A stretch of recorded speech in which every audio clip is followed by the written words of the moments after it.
Hey guys, welcome back. In this video, I'm going to show you how to group elements on Wix.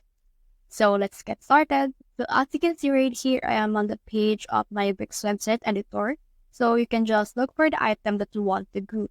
So for me, I can just group a specific element on my pages. So when I scroll down, I should be able to see the thing that I want to group. So for me, I will group this About Us page. I will group this About Us title and then this paragraph right here into one.